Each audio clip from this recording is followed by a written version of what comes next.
buttons in a row, and get some of our other panelists to join us as you all trickle in. So thank you so much for joining us this evening, and for your patience as we hit all these lovely buttons.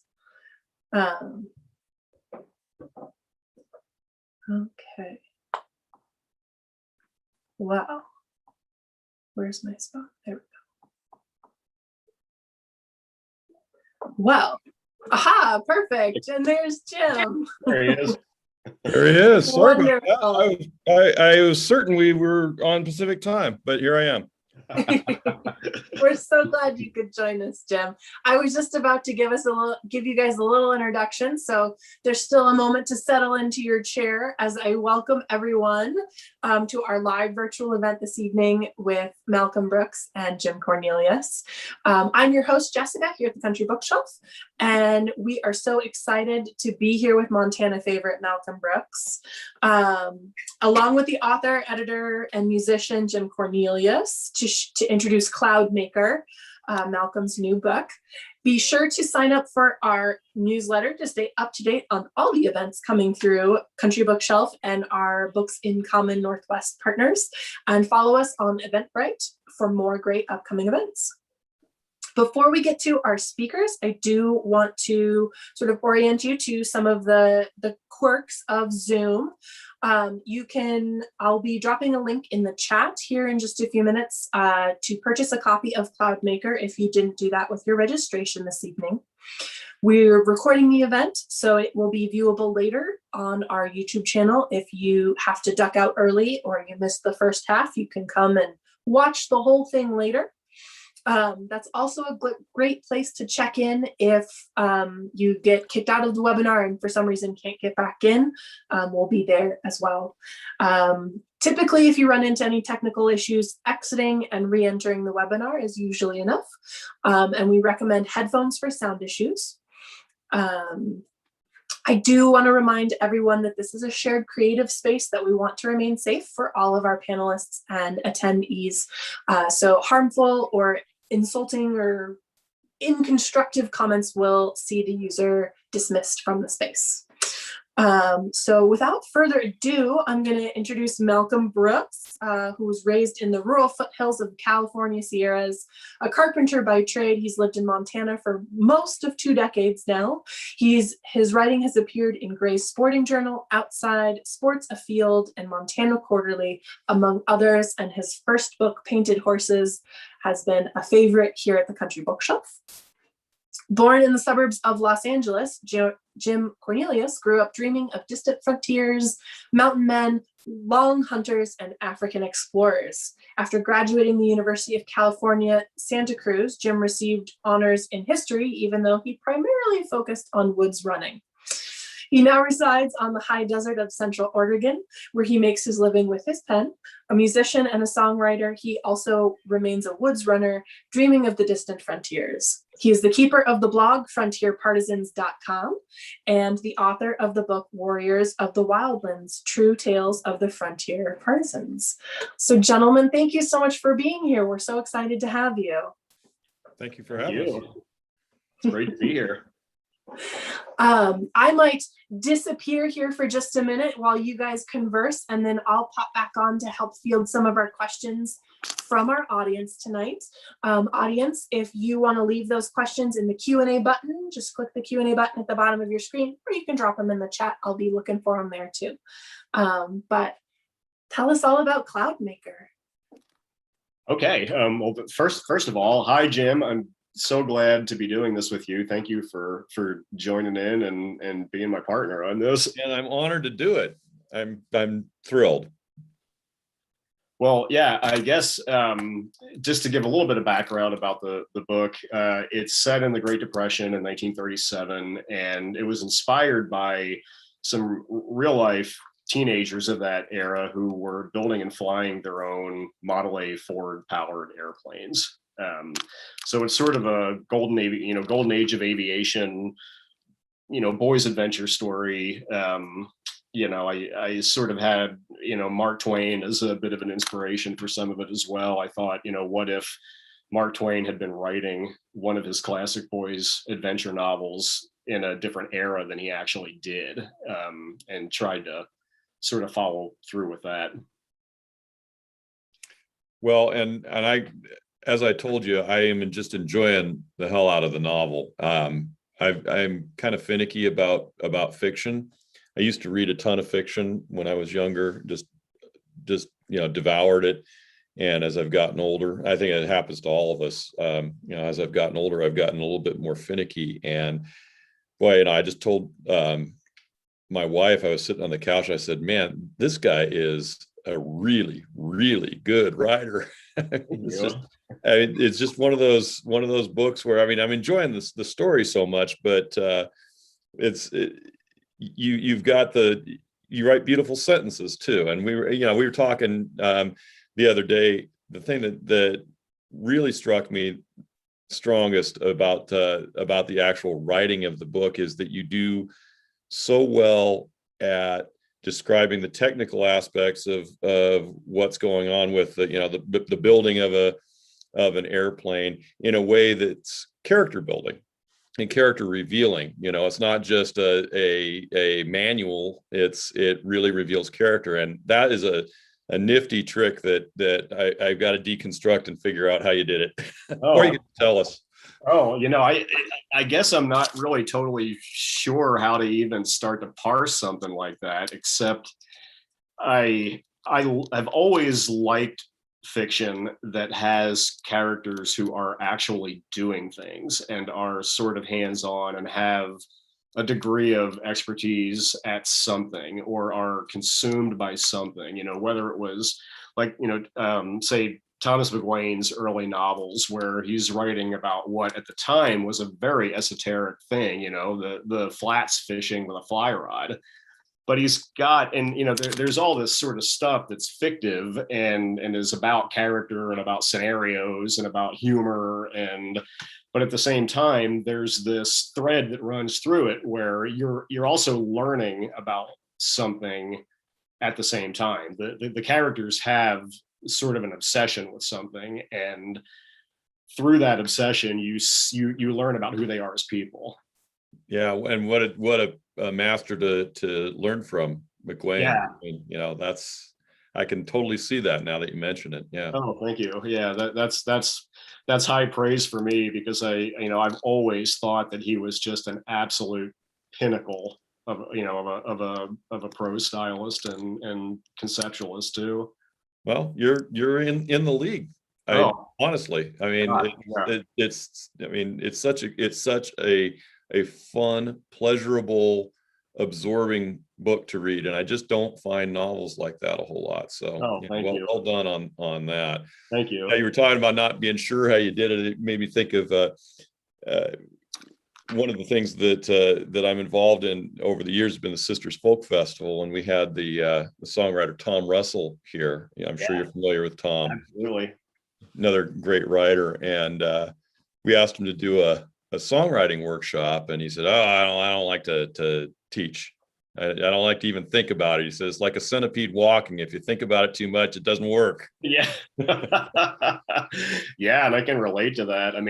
Because I do not have an MFA, and never had designs on being a writing instructor. I've never taught a writing class. And at one point, someone asked me if I, had ever taught writing, and I said, the only thing I've ever taught is teaching some up and coming carpenters how to do rise and run on a staircase or something. I've done that, but in terms of teaching the craft of writing, I don't even know that I'd know where to begin. It may be a similar thing, though. There is a certain crossover to carpentry, and yeah. Well, and after having done, at this point, a number of readings, both for Painted Horses and now, some of these virtual events for CLOUDMAKER, and then having the Q&A portion of it, I can see where I would be able to maybe give some helpful advice on how to research historical topics and things like that, and then interpolate them into a narrative world, you know, of a fictional world. So yeah, who knows? Maybe one of these days I'll actually give that a go. Yeah, you know, my experience with how-to stuff, the most useful books on writing I've ever read are really about getting over your own creative inhibitions and the discipline of the craft, and not, you know, not how to write or how to come up with ideas. You know, how do you come up with your ideas or any of that stuff?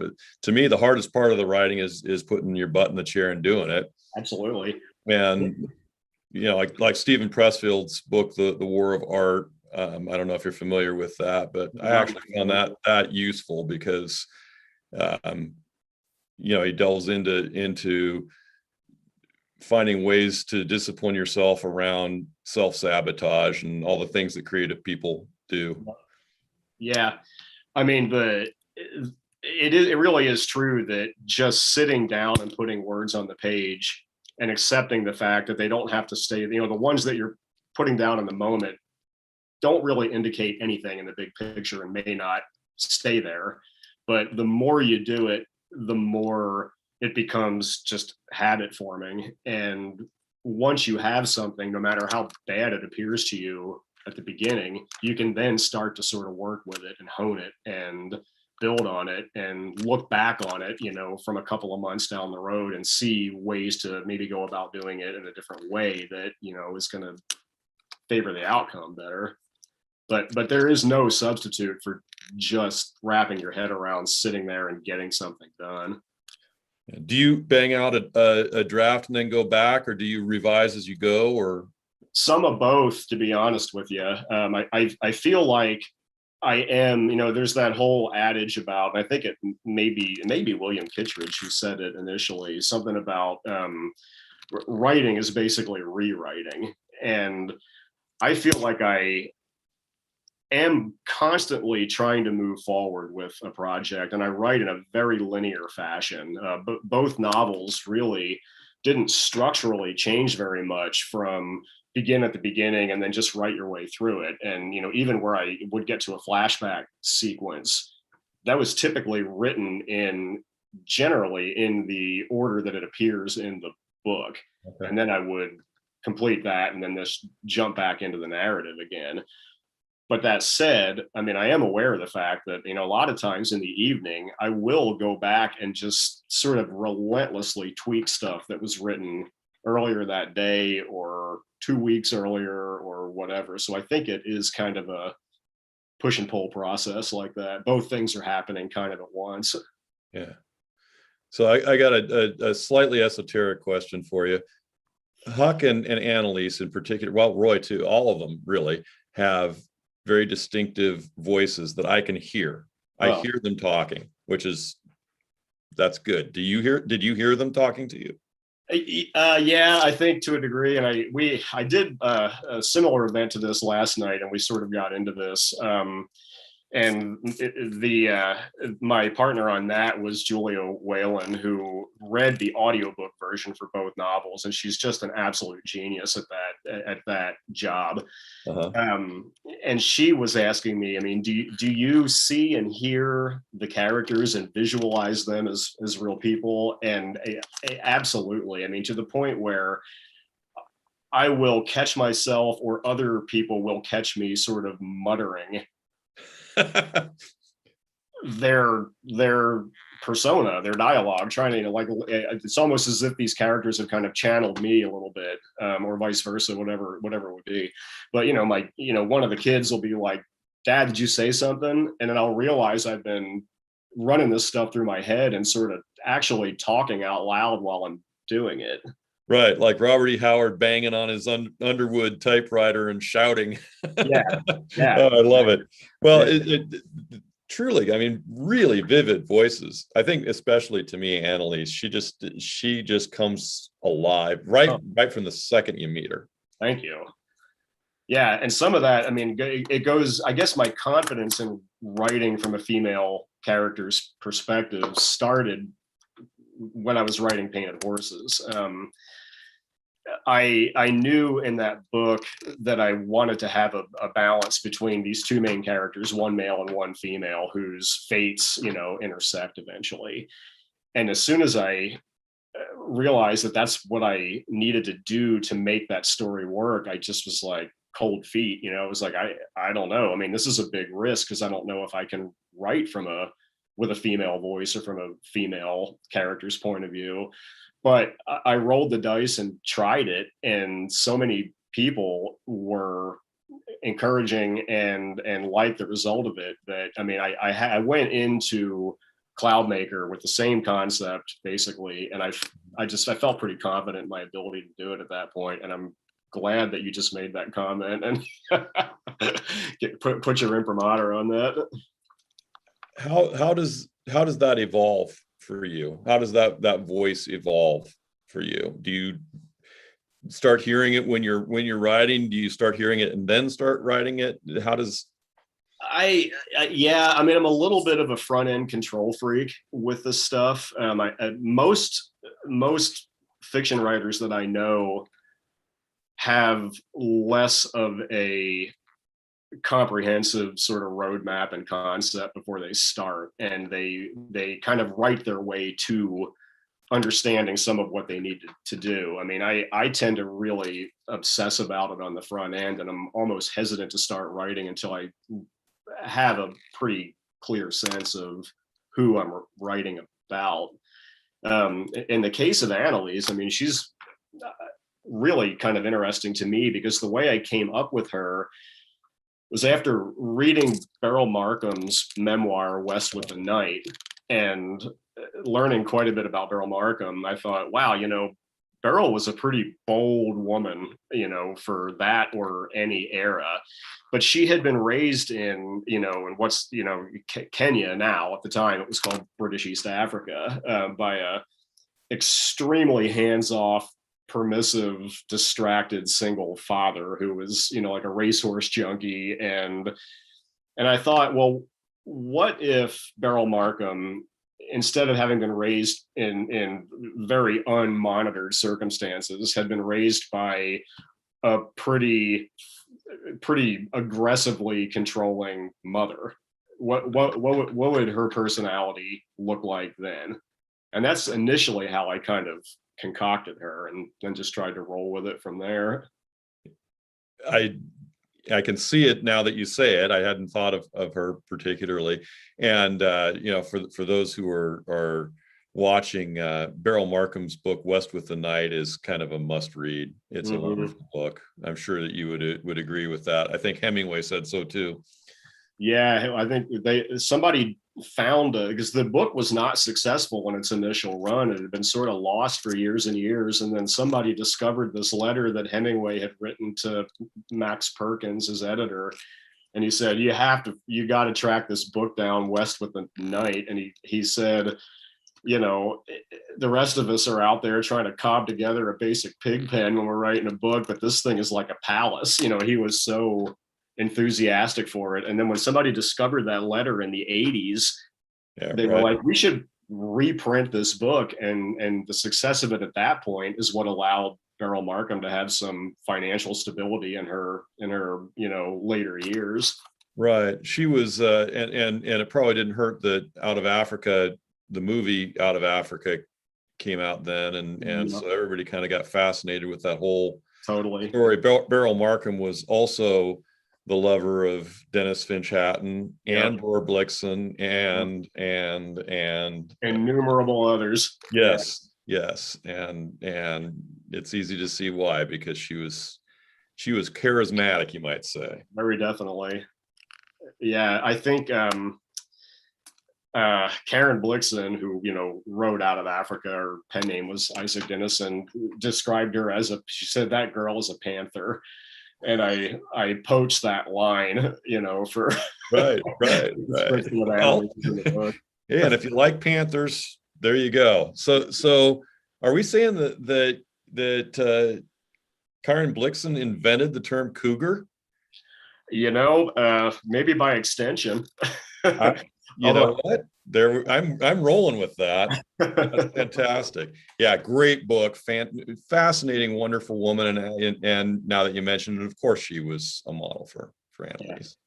Yeah, love it. And we talked when we talked on the phone. I'd mentioned this to you as well. You know, another aspect of the book that I really enjoyed was that sense of possibility that the characters have in 1937. You know, obviously it was the Great Depression. We think of it as a dreary time. We all know what was coming down the pike in a couple of years. This is 1937. In 2 years, World War II starts. Right. It's actually really already underway in Asia. But there was so much sense of possibility with these people, and again, particularly Annalise. It's like, can we stop talking about the past? The future awaits, people. Right. And I loved that, because I think it's very real. Everything that I've read about that era indicates that even though times were hard, very hard, much harder than we really have a grasp of now, there was really a sense of hope and optimism, and that if you stayed the course, things would get better, and that all of these technological things that were happening that were kind of disorienting, we're going to deliver something down the road and make life better. Yeah. I mean, I guess it's the basic paradox of life, you know. I mean, things balance each other out, and if you don't have much to go on except your own hope and ingenuity, because, you know, times culturally are pretty tough, I mean, I think that people will rally. I think we see it to a degree in our own kind of crazy times right now, and I think we'll see more of it. But I think the Depression is a terrific thing to study and learn about, not just in the bigger picture, you know, stock market crash / soup lines, I mean, that kind of thing. But when you go back and, you know, one of the things that was really instructive for me while I was writing this, midway through the course of writing it, I landed on my wife's grandmother's high school yearbooks from 1929 to 1932 in Flathead High in Kalispell, Montana. And the inscriptions that these kids were writing to each other was so amazing to read, where, you know, they were, yes, there was a depression on, but they were, and they mention it like in sort of off to the side ways while they're writing their end of year notes to one another, but they're also having these hilarious like teenage dramas and adventures and going off on the weekends to try to track down bootleg hooch and getting in car crashes and Model Ts. And I mean, it was just a riot. But you see their very human ability to still pursue fun and go to dances and, you know, and do things and live life to the, you know, greatest possible extent. And that was, you know, pretty inspiring to me. Yeah. And there's something to that rural, you know, the rural shenanigans that people got up to.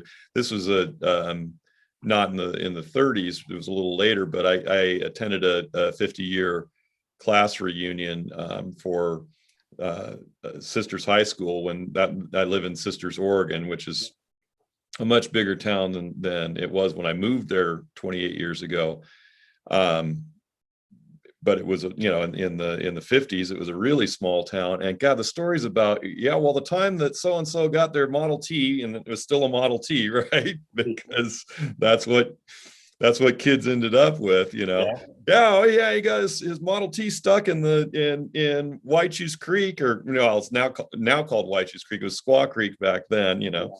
And it was just, it was the 50s here in Sisters were probably not a whole lot different than the 1920s of Norman McLean or you know, and there's a lot of charm to that. They did have a lot of, you know, money was tight. Yeah, tight for that. It was mostly logging families in Sisters then, and money was tight for them in the 50s as it was in the 30s. Really no different. But boy, they had a lot of fun. Yep. And just such incredible fond memories that I got to, I was really privileged to kind of record those for a newspaper story. Yeah, that's really cool. Yeah, I mean, I guess that's another thing too. I mean, whenever you're looking back at what appears to be a sort of far off golden age time, you've got, the sepia tones and nostalgia that come into it. And, but you wouldn't have the sepia tones of nostalgia if there hadn't been some actual bright spots in that era. And the more you start to study those people and read what they were writing in letters and diaries and whatnot, I mean, they were human just like us, and times were hard, but they had a lot of resilience back then. Yeah. Well, and you mentioned the Dolly Parton song. I thought that was on point too. Yeah. I mean, Dolly with Tennessee Mountain Home, and in the good old days when times were bad. And yeah, there's always kind of a tension between the way struggles and strife can come up, but the way that people can also pull themselves through it. Yeah. Could you talk a little bit about Huck's mom and the 1918 pandemic, and from what I gather, it was kind of coincidental that ended up being a factor in the story, and here we are in the midst of COVID. Yeah. Well, I guess I should rewind it a little bit. Even outside of that context, much of the airplane build information and much of what I was able to borrow from as far as historical record for building for teenagers building these planes came from the experience of a kid named David Comstock, who built and flew one of these airplanes in 1933 in Roundup, Montana. He was 17 years old. And his dad happened to be the local blacksmith and machinist. So he had access to tools and equipment and a shop space and whatnot. But David's mother had died in the 1918 epidemic when she was 20 years old, and he was 4 at the time. The dad never remarried. His name was Charles Comstock. Never remarried. David was the only child. So he basically grew up in a blacksmith and machine shop alongside of his dad. And I just thought, man, what it's such a poignant thing to think about, that a kid who was orphaned, at least in terms of his mother dying at that young of an age, still managed to fixate on this other sort of transcendent thing, aviation, and pull it off. And so I wanted to sort of utilize as much of his biography as possible, just to even give the setting and the era and the characters kind of historically relevant things to that time. Mm-hmm. So I started to write about his mother, who survives in the book. Huck's mom is still alive, but she's a survivor of the 1918 flu. And that experience has somewhat informed her character and persona as a mother going forward. So then, when this is such a bizarre twist of fate, but we got through the editorial process and the book went into, production the week that we really started to shut down, and New York really started to get hit by this thing last March. And I just thought, wow, what a totally bizarre coincidence that, I was writing about this once in 100-year pandemic situation right at the cusp of another one without realizing that was going to be the case. Yeah. That's almost eerie. Yeah, I thought it was, for sure. Yeah. Of course, the interesting thing about the Spanish flu was that it impacted younger people so savagely. Right. Yeah. And a major part of my I guess research or just education into that came from Catherine Ann Porter's novella about it, Pale Horse, Pale Rider, which she had it as I think about a 20-year-old, and was unbelievably sick and just delirious for quite a spell of time. And when she came out of that delirium and started to recover, her hair as a 20-year-old had turned completely white and stayed white for the rest of her life. So I also borrowed that for yeah. part of Gloria's experience. Yeah. Yeah, that is a strange kind of synchronicity and coincidence, and you know, a lot of folks, you know, in the news business, there was a kind of run on the archives to make comparisons with the 1918 really was the beginning of it. There were multiple waves, as there are in these pandemics, and wow, what an incredibly horrible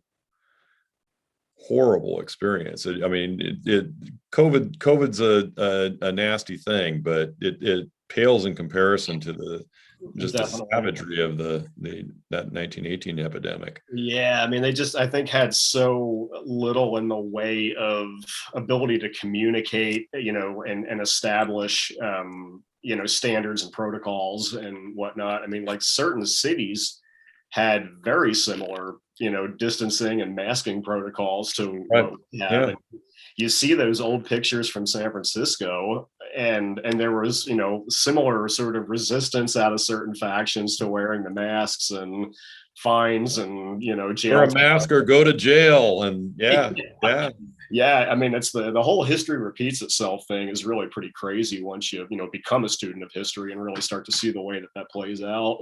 Yeah, lots and lots of resonance, and we share a lot of historical interests. And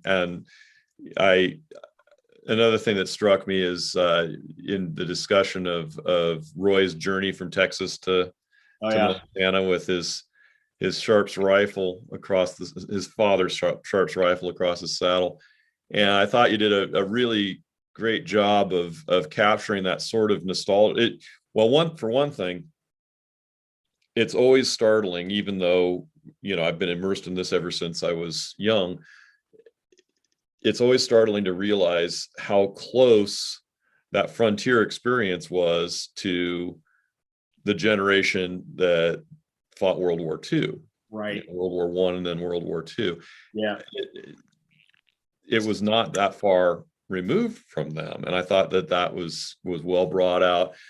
But I thought also that you did a really fantastic job of capturing both, you know, people's sense of nostalgia for that era, and the sense of romance to it, recognizing that, you know, some of this was really sordid, nasty business. The buffalo hunting's gross. I mean, there's nothing prettying that up.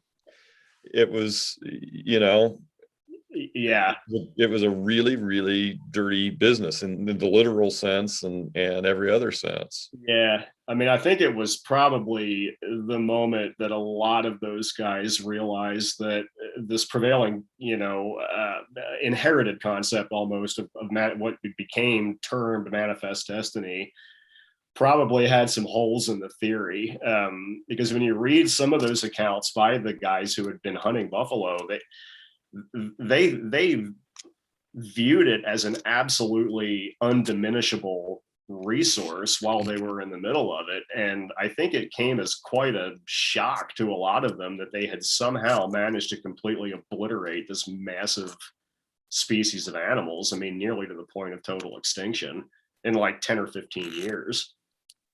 Yeah, and well, you know, I wrote a piece on frontierpartisans.com called the Frontiersman's Paradox. I think that was the title of it. That was the theme of it, and that's the way I kind of conceive of it. You see over and over these men and often their families going out into a wilderness, a frontier, to exploit it, to find a better economic circumstances and a better life, etc. But also because they have a yearning and a yen for that wilderness, and they change it and destroy it over and over and over. A.B. Guthrie wrote about it. I mean, that was kind of the theme of his book, The Big Sky. And putting it's kind of hard to put yourself in that mindset. And I remembered a time when I was on a multi-day long-range tuna fishing trip, and we got caught in this incredible boil of tuna. Wow. and it was incredibly exciting. I mean, a gigantic adrenaline dump, and I wanted to catch every tuna in the ocean. I bet. That's how I felt. I mean, it was just like, get that, get it on board, get the line in as fast as you can, keep it going. And of course, now there's limits, there's regulation, et cetera. But in that moment, I completely understood how you could just think that the resource is inexhaustible, and want more of it, and want more of the experience of taking it. Yeah. And that's an easy feeling to recognize it in yourself, but it's there. Oh yeah. Well, I mean, I think that the whole reason that hunting and fishing became sporting pursuits is simply because, I mean, we were evolutionarily programmed to operate as hunters and as sort of apex predators. But the big old human brain that's capable of like emotional cognizance and whatnot was so turned on with a sense of like delirium almost at successful hunts and whatnot, that you can see that we're still just kind of mammals on some level when it comes right to it. And it's almost a feeling of frenzy, and there's anthropological theories now that actually, the mammoths and mastodons weren't just wiped out by climate change and a shift in habitat, but actually by being overhunted, which seems impossible.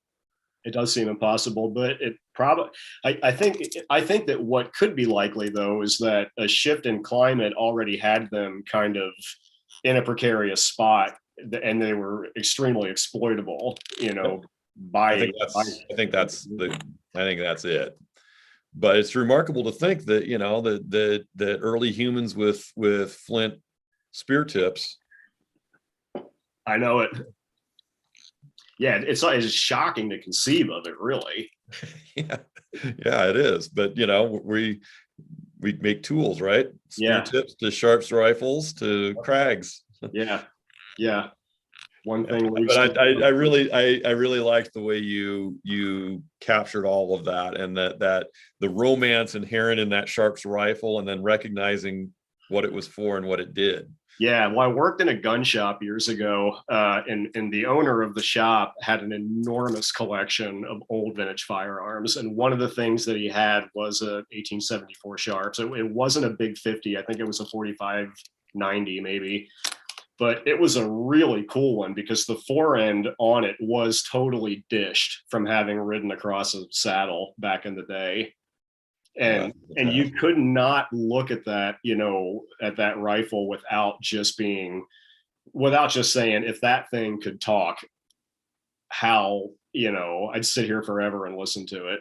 Yeah. Even if a lot of the stories would probably be having to, you'd have to take it through the filter of, it's unfortunate that some of this happened. But. Yeah, well, that's frontier history. I mean, you can't escape it if you can't hold the paradox of glory and tragedy in your head. You're not. Yeah, it's not the field for you. Did you get to shoot that Sharps? Did I get to shoot it? Yeah. No, I mean, it just was in, hanging on the wall in his collection. And I've never fired a real Sharps. I have fired a repro. But, yeah, I've gotten to shoot a reproduction as well. Never the real thing. No, I mean, I know some people who have resurrected the old rifles and shoot them with black powder loads and whatnot. Yeah, it's funny that's one of the, it wasn't the only buffalo hunting rifle, but there's just a lot of romance attached to that. Definitely, yeah. It's all about the way the way it looks, I know it. Yeah, and the ability to have built that thing, and that was another thing. I mean, the circularity of the reason they were killing buffalo was to get hides to use them as manufacturing belts in the tooling works back east and in Europe, and it's those same tooling works that were building these rifles. That it was like this giant circular strange thing. Yeah. Jessica's back. Hi. Surprise! I'm impressed. I've got the chat open, and as soon as a book title comes out of our mouths, you've got it up. All right. It's been hard to keep up, though, you guys. We're just throwing them out. Book nerd. I'm like, I don't know if you know this, but you're authors, not necessarily booksellers. So That's a good point. I used to flog books for Paulina Springs when I first moved to Cities. I worked there a couple of years, so yes, nothing like hand selling them, right? No, it's a very unique kind of high. That's right. That I appreciate. So it was fun to be able to be like, oh, this one, but that reminds me of this one. So those of you that haven't had the chat open, I would encourage you to see if you can scroll back up, because there are some real gems in there. But I wanted to get to some of our questions from the audience. One of the first here from Amy says, I was impressed that you mentioned Amelia Earhart's book, The Fun of It. Yeah. Speaking of book selling, I still have my copy from the early 1990s, and it's very meaningful to me. I'm curious how you discovered it and what impressions you have from her story. Well, I guess that's another thing we never really touched on tonight, but Amelia Earhart is sort of a looming figure all through the book. And CLOUDMAKER takes place during the summer of Amelia Earhart's last flight. And the character of Annalise is supposed to be sort of obsessed with Amelia Earhart as a figure of a contemporary woman who is just doing what she wants in this bold and assertive and adventurous way. So because I knew that, I've been kind of a Amelia Earhart obsessive myself for a long time. She's been like, there's a photo of Amelia on the screensaver on my phone that's been there for probably 10 years. But yeah, I read The Fun of It at the very front end of starting CLOUDMAKER, just to get more background on Amelia and sort of get her description of herself and her background in her own words, and wound up just being pretty floored by that book, in as much as I was West with the Night by Beryl. Yes, well, it strikes me too how there's so much kind of mystery wrapped up in CLOUDMAKER, with having the presence of Amelia Earhart and this Lindbergh watch. Oh, yeah. And the connotations of the watch, but then also the watch is part of its own heist too. And so yeah, I'm not sure how all that came together, to be honest with you. For a while I didn't even quite know why the dead guy's cohorts were after the watch. It took me a little bit of puzzling and head scratching to make all that work. But I was also, as I was reading it, I was trying to decide if the heist is, because there are a lot of other characters and tropes, I think, that shift this towards that Western kind of subgenre. Sure. But the heist situation, I'm like, is that more mystery? But then if you think about a lot of the really fantastic Westerns, there is that sort of Lone Ranger, off tracking criminals. Yeah. There's always been, sort of, a Venn diagram like, situation with crime novels and Westerns where, if you think about, some of the classic Western tropes, it's cattle rustling and it's train robberies and bank robberies. And so, yeah, I guess I never really saw it as much of a stretch. I think I was somewhat just trying to play to the 1930s gangster motif as well with that. So it also, I'm gonna name drop another book here, but when Jim was mentioning the trek from Texas to Montana, our book club last summer read Lonesome Dove. Excellent. Which is the same sort of trajectory.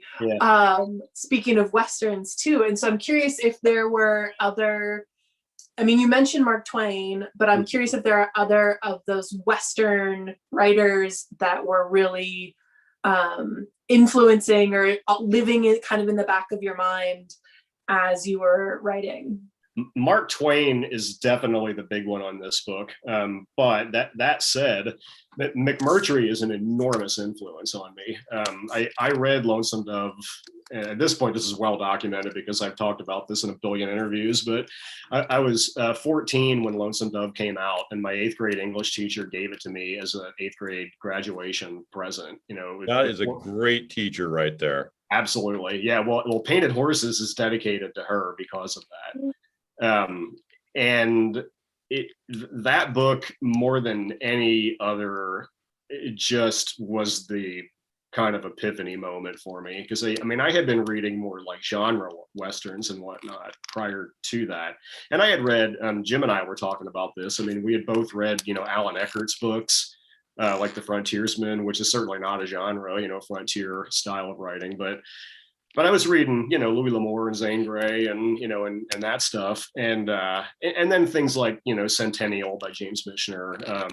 But suddenly this novel, Lonesome Dove, lands in my lap, and I was like, oh, you can tell what is superficially a typical Western story, or one that incorporates the Western tropes, but the characters are just walking around being people, talking about, whatever it is they're talking about. The pigs fighting over a rattlesnake, or, Gus McCrae with just the endless series of one-liners. Stuff that is a wide departure from it. They're character building sort of methods that McMurtry's using in that. They don't have anything to really do with the plot, but man, it just makes for like a complete experience in a book. So a lot of my dialogue writing and just like having like figures like Yakima McKee, walk around just sort of like doing crazy stuff, all comes out of that encounter with McMurtry all those years ago. Did you have to go back and reread Lonesome Dove to travel from Texas to Montana? Well, I think I have it memorized. I probably read, I had a 2-hour, one-way 2-hour bus ride in high school, and I think I read Lonesome Dove at least 5 times, during my first couple of years of high school. I was completely, I just studied the thing. I'd never read anything like it at the time. And then from there, it allowed me to really sort of like branch out into books that I would not have known about otherwise. Did you ever read We Pointed Him North, Teddy Blue Abbott? Absolutely. Yeah. That's one of my favorite books.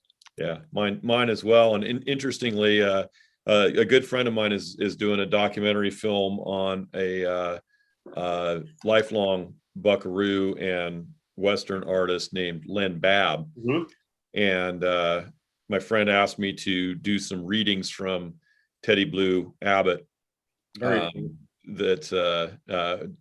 kind of as a narrative framing device for the film. And he just this morning just posted a little teaser trailer called Len Babb Cowboys on you can find it on YouTube with a little passage from Teddy Blue. That was one of McMurtry's resource. Yeah, it's a memoir of a young kid, child of English immigrant parents who trailed cattle north from Texas to Montana. Yeah, and that was part of my inspiration for the Roy backstory passage where he does the same thing as a 10-year-old kid. Yeah, and it's so vivid and wonderful. And it's amazing. Great voice, and it also inspired the Ian Tyson, Tom Russell song "Banks of the Muscle Shell." Mm-hmm. Yeah, it's all good stuff. It's and endless. I think that you and I could go down endless side trails. Oh yeah, definitely. What did you know that Teddy Blue was Granville Stewart's son-in-law? Yes, yes. Another really cool thing. Yes. Oh, and also, I was looking on my phone while you were talking about Amelia Earhart to make sure I had the name right. Amelia Earhart's husband, George Putnam, founded the Bend Bulletin, which is the newspaper, the main newspaper in Central Oregon. Always has been. He was an interesting man in his own right. Definitely. And very, very important here in this neck of the woods that I live in. I'm sure. Yeah. And he was there for 10 years or so, I think. Mm-hmm. Yeah. He made a big mark here, and that lasts to this day. And of course, he was important in getting her career off the ground, so to speak. Definitely. Yep. See what you did there.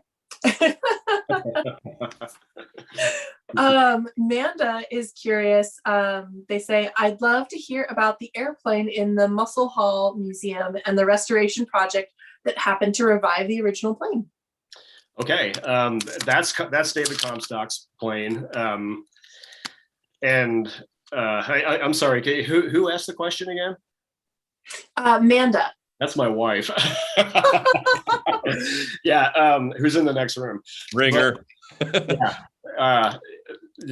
Okay. David Comstock is the kid who built the airplane in Roundup, Montana in 1933. And when he wound up having a pretty significant career in aviation, he flew the airplane to Bozeman in 35, I guess, to enter the engineering school at Montana State, and he flew the plane back and forth between Bozeman and Roundup a number of times.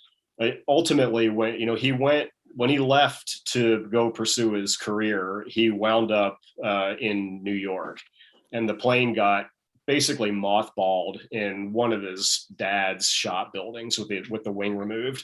Somewhere along the way, the wing disappeared. I think it was maybe hard to store because it was like 32 feet long. So there's a great guy named Patrick Kenny who lives in Billings, Montana. He is a middle school teacher over there, and he's a early aviation enthusiast like crazy. And he had been, along with as part of his classroom instruction, he was reconstructing sort of like some early experimental gliders from like the Wright brothers, and a guy named Lilienthal was an early glider guy. And he knew that this airplane had been built up in Roundup. It was kind of part of the local lore sort of thing. And Pat at one point went up to Roundup to participate like in a radio plane, fly in up there at the airport. And he's talking to this elderly guy next to him. And it turns out that it's David Comstock, who had come back home for a high school reunion. And Pat says, well, whatever happened to the plane? And he said, well, it's in storage. It has been for 50 years. So he takes him down there and shows it to him. And it's, just a moth-eaten wreck at that point. But he and David maintained a friendship and correspondence for the next few years until David passed. And when he died, he left a sum of money to the Muscle County Historical Museum to build a hangar to house the thing, and then also money for Pat to restore it. So Pat, with a bunch of middle school girls that he recruited to help him, he said he didn't want any boys to work on it because they couldn't pay attention. So he and a half a dozen girls restored this airplane, and it's absolutely immaculate. If you go on the Muscle County Historical Museum website, you can see terrific pictures of it. And if you're ever in that neck of the woods, please go see it. It's a really amazing artifact.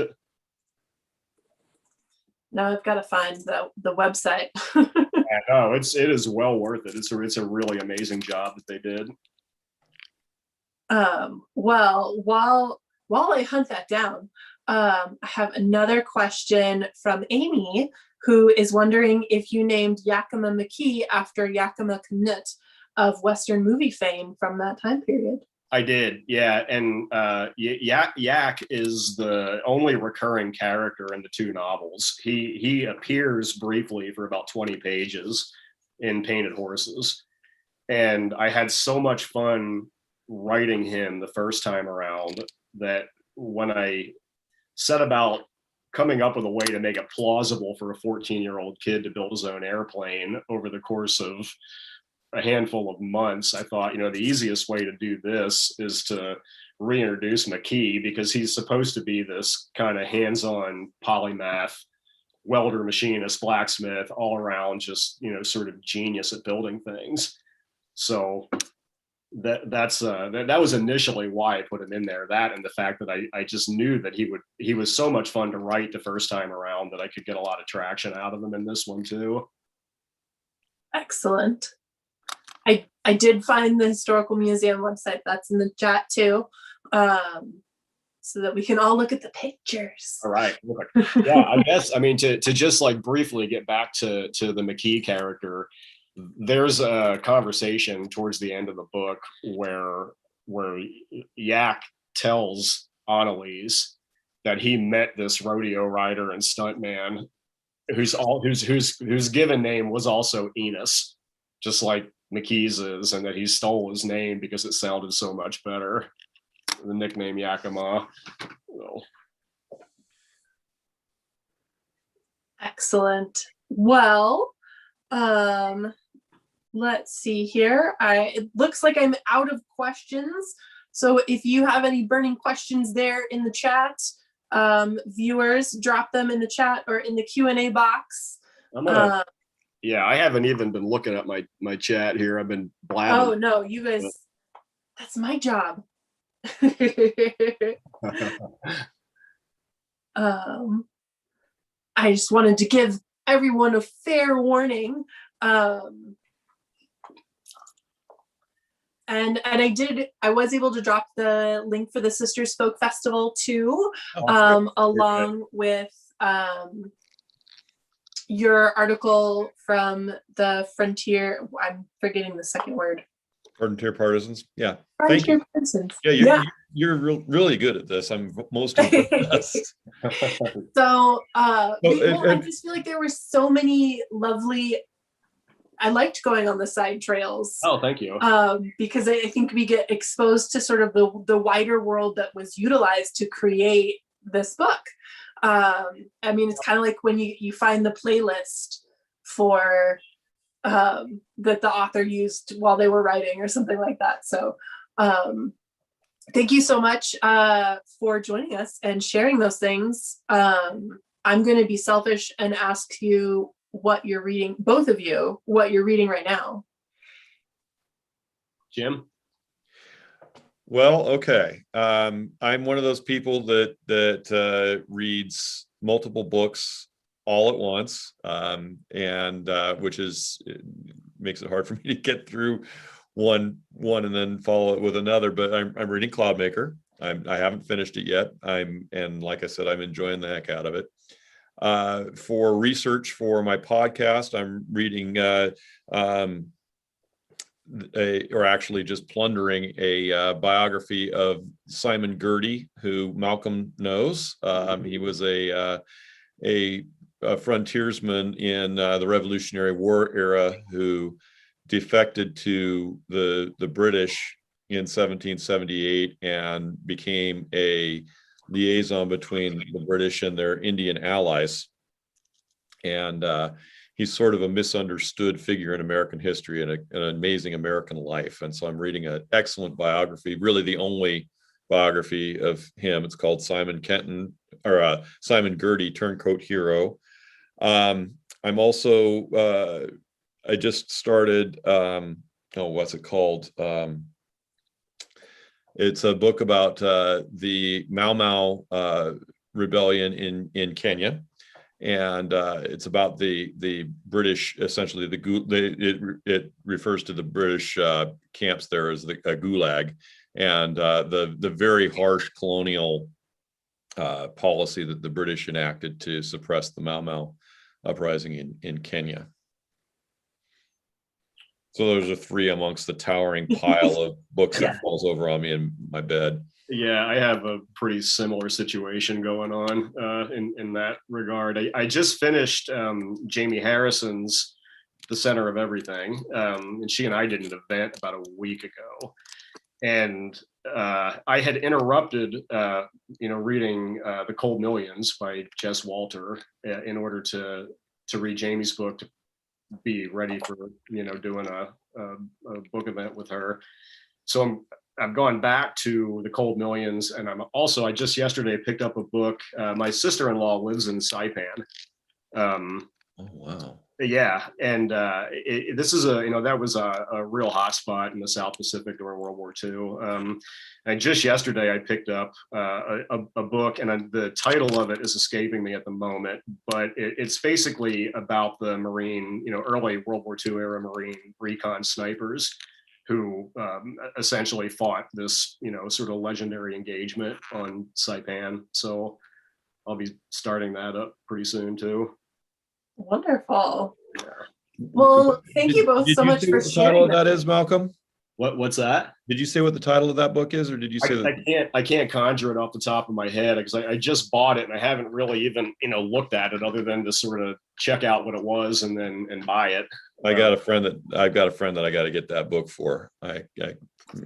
Amanda's coming in for the assist with 40 Thieves of Saipan. There we go. 40 Thieves of Saipan. Yeah, I have a friend who needs to have that book. The book that the title escaped me on is titled Imperial Reckoning. The Untold Story of Britain's Gulag in Kenya. Okay. There you have it, folks. If you are interested in learning more about some of those books, we did have a Books in Common event with Jess Walter last year that you can find on our YouTube channel. And we met with Jamie Harrison at the beginning of this year for the Center of Everything. So you can learn more there. And I think Jamie Harrison was with the author Jamie Ford. So you can get two Jamies for the price of one. All right. Both great writers. Yes. So I would love to thank both of you, Malcolm and Jim, for joining us this evening. It was absolutely wonderful. Don't forget to visit the link in the chat, countrybookshelf.com, to purchase your copy of CLOUDMAKER if you didn't purchase one with your registration. If you did, those will be heading out to you in the next day or so. Whether you chose to have them shipped or to pick them up here at the Country Bookshelf. But we are so grateful that you all have joined us, and please show your support for Malcolm and Jem by purchasing those books. Thank you, Jessica. Thank you. Thank you, guys. I appreciate it. Happy to have you. Have a lovely evening, everyone. Okay. Thank you all. Talk to you soon, man. Yes, please. All right. All right. Take care. Bye-bye.